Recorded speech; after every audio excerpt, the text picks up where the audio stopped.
a primeira coisa que a gente vai precisar é instalar o Maven na máquina de cada um. Provavelmente, se vocês nunca usaram, vocês vão precisar instalar.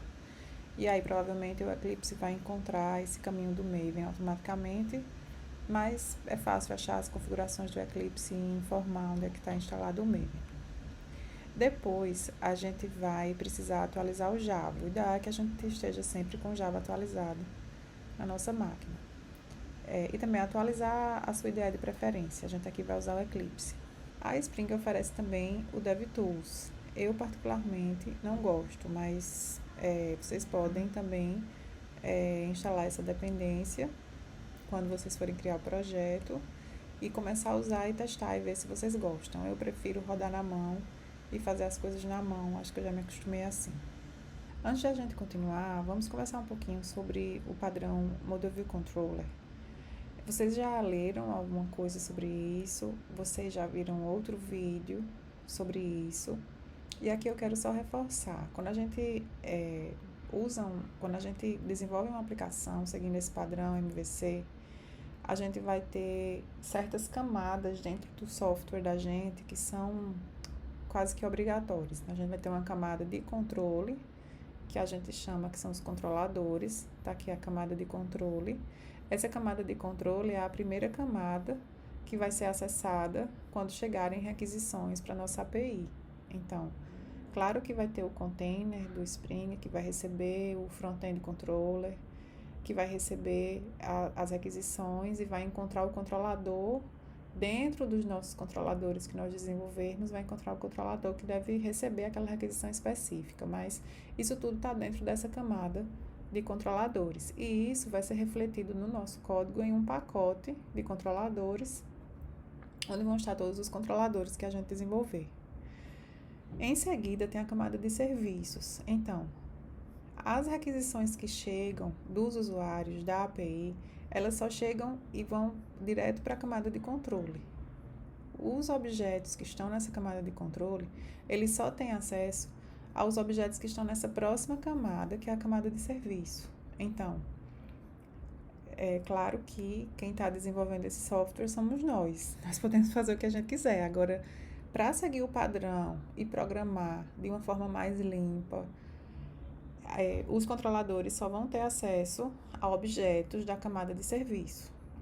Então, quando a gente chega nessa camada de serviço, o próprio Spring vai garantir que objetos do tipo serviço só vão ocorrer em uma instância daquele objeto na aplicação e que essa instância vai estar sempre viva, né? Vai estar sempre apta a responder pelo serviço do qual ela é responsável.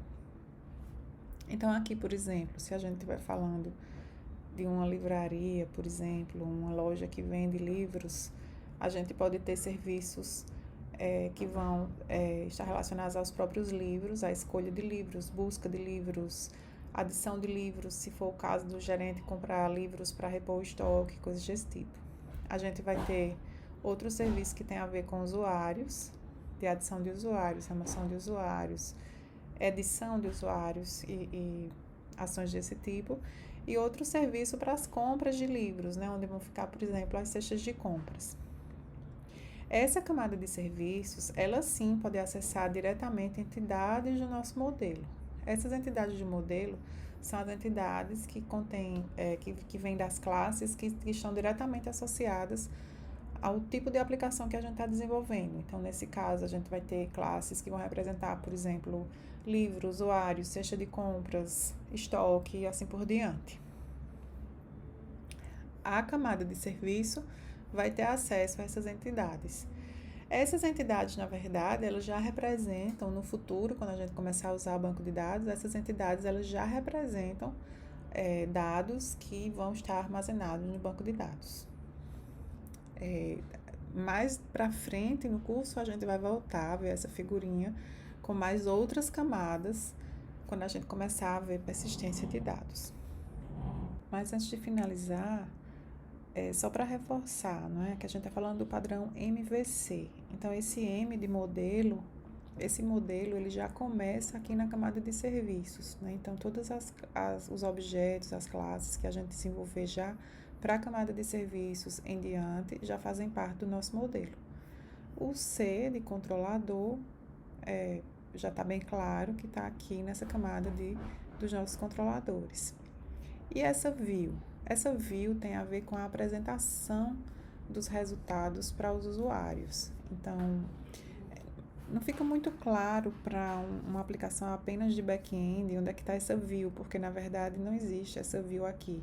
Essa view para a gente seriam os dados que a gente simplesmente retorna para quem requisitou, né? Então, quando a gente retorna dados que vão ser apresentados para o usuário dessa aplicação, isso já faz parte da view um pouco, né? Da visão dessa aplicação.